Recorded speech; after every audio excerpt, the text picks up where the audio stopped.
Yeah, motherfuckers. Oh, yeah, I'm back. This is your main man, Mr. K. You dig it? Backwood's Mayor.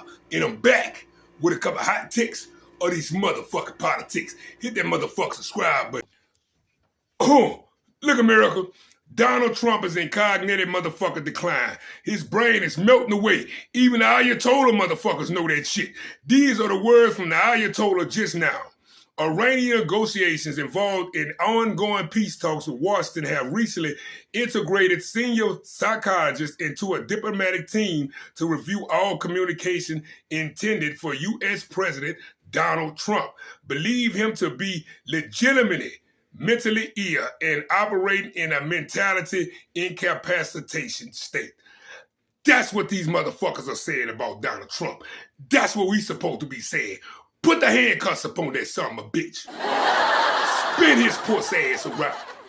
Now spin him again. Yeah! Now drop his motherfucking pamper and lock his motherfucking ass up. And all the doctors who was up there lying for this motherfucker. And all the we people in the motherfucking White House who covered up his mentality. All this being said, as you just pointed out, Israel now sharing intelligence with DC, showing that Iran has developed a new plot to assassinate President Trump. And there were numerous banners at the Ayatollah's funeral, he was buried just this morning, calling for President Trump's death.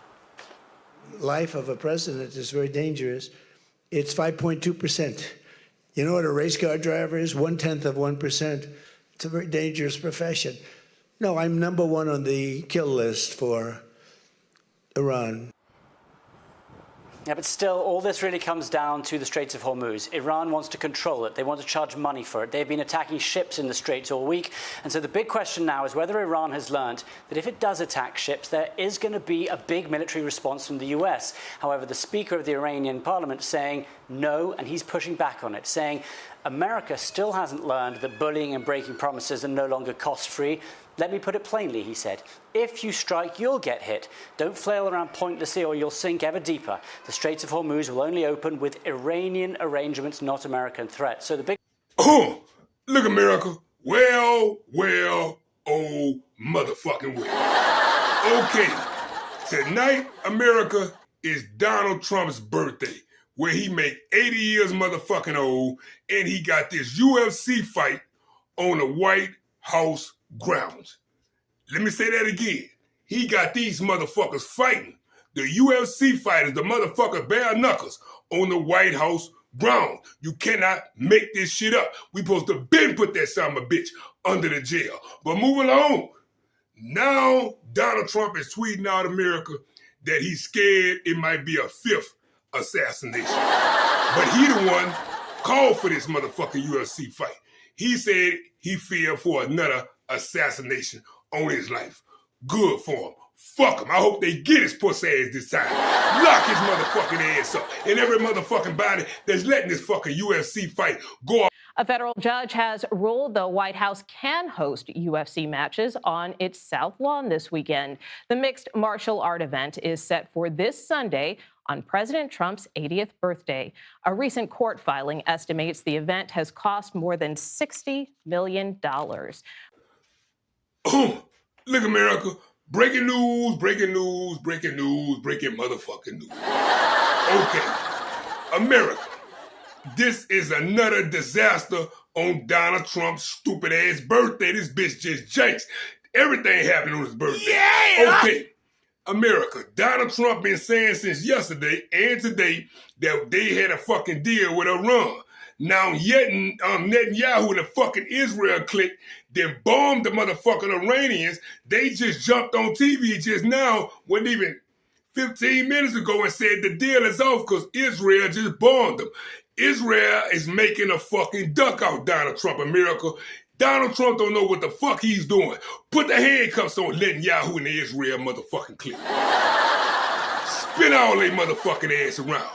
And go get everybody in Israel and put the handcuffs on all them motherfuckers and lock their motherfucking ass up. We also have an unshakable commitment to be a partner in the pursuit of a lasting, comprehensive peace.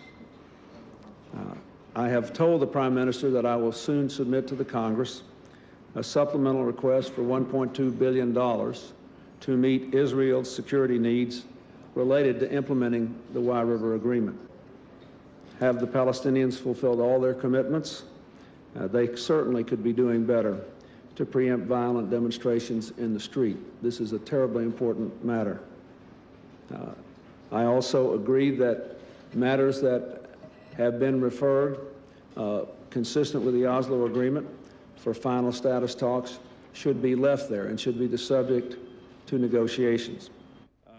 Regarding a no confidence vote. It is up to the members of the House of Representatives to vote their conscience on the Constitution and the law.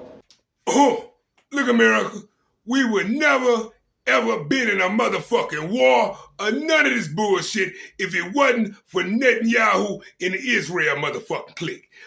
Israel and Netanyahu been using us up, the United States. They've been using our military up. They've been lying, talking about this motherfucking shit about we supposed to be protecting them. Fuck all that. Leave Israel. Fuck Israel and Netanyahu. America.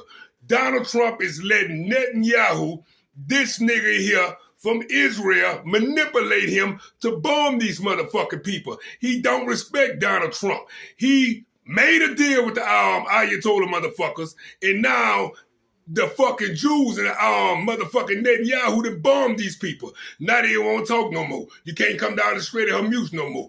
Lock they motherfucking ass up. I'm talking about Netanyahu, Donald Trump, Marco Rubio, Pete Hegseth, all the rest of you. First, the Israelis used quadcopter drones, which dropped 3 bombs at us. Then they forced us to leave and continued to strike the area with airstrikes.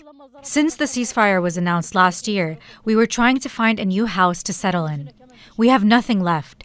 Everything is gone. How much worse can it get? What else will happen to our lives? We don't have shelter anymore, and we don't even have water.